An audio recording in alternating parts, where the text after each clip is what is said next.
Here at the beginning of the summer, a lot of parents are very concerned about the summer slip or the summer slide, which is just this theory that kids are going to lose all of their knowledge and a lot of the tools and skills that they learned and maintained over the school year if they go a whole summer without doing schoolwork. And so a lot of parents have decided or are in the process of deciding whether or not they're going to be doing school during the summer in order to help reduce the likelihood that the kids are going to lose their knowledge and the skills that they worked very hard to grow over the school year.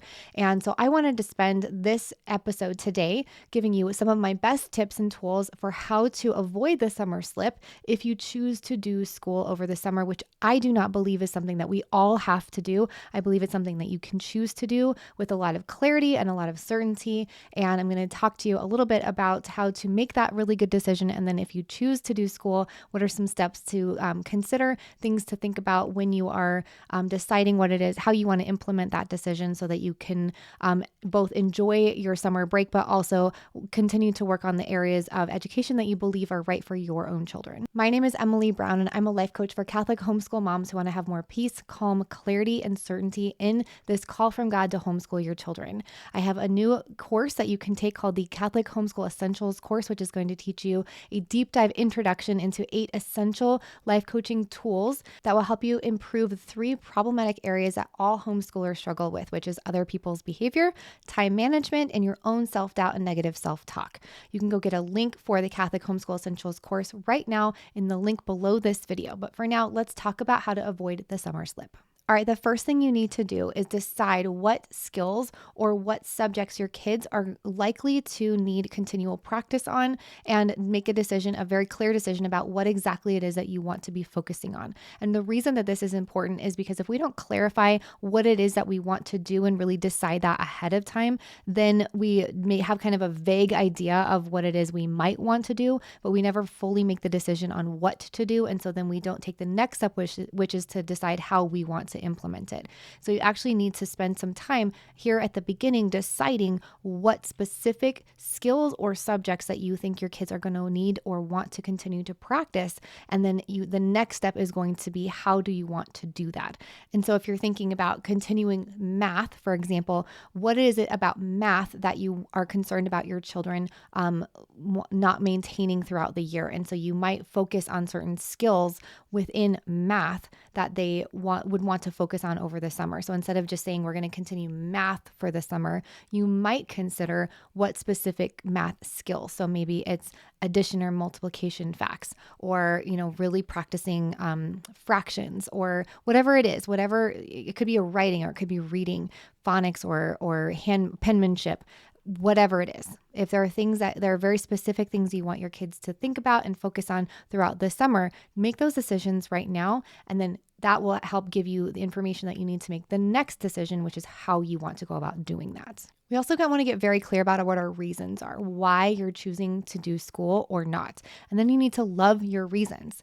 If we're making decisions from fear and worry about them losing traction, it's likely because of what we're afraid of experiencing as the homeschool parent this fall. So if you're concerned about your child losing all the ground that they gained throughout the school year, then you might be concerned that you might have to go through all of that discomfort again this fall. And so if you're worried and you're fearful and you're maybe even a little hesitant or anxious about going through all of that discomfort again this fall, you might be making the decision to homeschool over the summer and do some summer school from that fear and worry and anxiety. And so what I'd like to invite you to do instead is just get very clear about what it is that you want your children to be maintaining or building over the summer, and then love your reasons for doing that.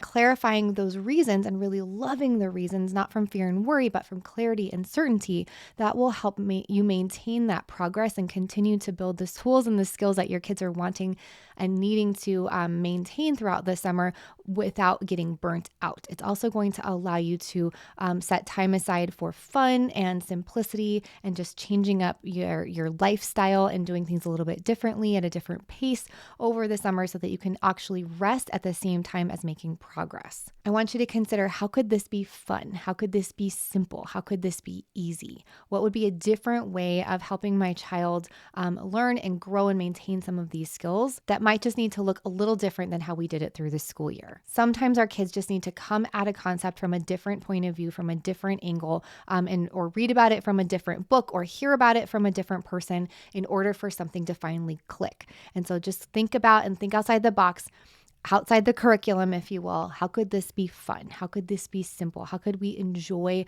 learning and building this skill together? Or how can my child maybe do this independently or with a sibling or with a friend? Next, I want you to decide how much time you want to devote to that subject or that skill or whatever it is that you've decided to do over the summer. Decide ahead of time how much time you want to devote to that every single day or every single week throughout the summer. Do you want to do it every day? Do you only want to do it once a week or a couple of times a week?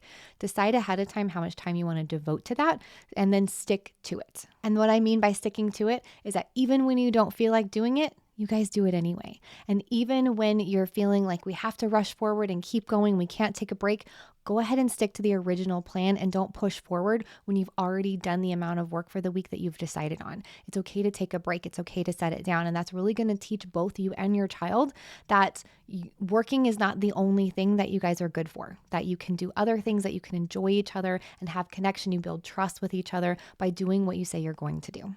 All right, other things not to let slip over the summer is respect, generosity, and charity. And you can practice all three of those with chores and how the kids interact with each other and how they interact with you and listening to each other and how you solve conflict and whatever it is that you're leading with. As you as the mom, you're going to be demonstrating and leading by example for your kids. And so if you are leading with respect and generosity and charity above all else, then you are going to have a home and an atmosphere where those incredibly important virtues and attributes are not slipping away throughout the summer break. And finally, mom, I want to encourage you not to let your own rest time slip away. A lot of moms are concerned about losing control of the home if they were to take their foot off the gas and to let the kids just run around and play and not be in charge of doing something all the time and not be constantly making progress towards some project or some long-term goal. And what happens is a lot of those moms are burning out by July. And so what I really want to encourage you to do is decide how much rest time you need. What is it that you want to do with your own summer? What would you decide to spend your own time on? And how can you balance what it is you want to work on for yourself and getting that rest time that's going to really fill you up so that you can pour out into your kids throughout the summer and well into the school year, and build in whatever it is, whatever those skills, whatever tools, whatever subjects your kids are going to be working on over the summer, you can find a beautiful balance between the two. But if you're not resting and not pouring into yourself first, then you will end up researching, most likely be researching the public schools or the local Catholic school or whatever is going to be nearest to you, probably by July or August, because you're already going to be burnt out before the school year even starts. A few things for you to be working on during that rest time is really understanding yourself better, understanding why you do what you do, those thoughts and those emotions driving all of your choices, learning how to regulate your nervous system and let go of those negative emotions that you might feel stuck in all the time, especially if you're feeling very urgent or fearful or worried or anxious about something in the future. And so you're losing a lot of peace right now. Creating healthy boundaries is another skills for moms to really hone in and master so that you don't push people away when they feel painful or uncomfortable, but also just not absorbing everything that everyone else is doing and feeling. So it's not just part of you and you're not just absorbing it all and you're not just pushing everyone away. There's actually a really beautiful middle ground that you can create with healthy boundaries that will protect your peace. And letting go of the world's expectations and timing for your kids and really focusing on what God's expectations, plans, and timing are for your unique family. And if you would like my help learning how to do all of those things, learning why you do what you do, regulating emotions, creating healthy boundaries, and really resting into this plan and truth that God has for your unique family, then I'd like to invite you to come take Catholic Homeschool Essentials, which is my brand new course for Catholic homeschool moms who want to learn those 8 essential life coaching tools that are geared specifically to your Catholic homeschooling lifestyle. This is a deep dive introduction to life coaching tools that are going to help you have more peace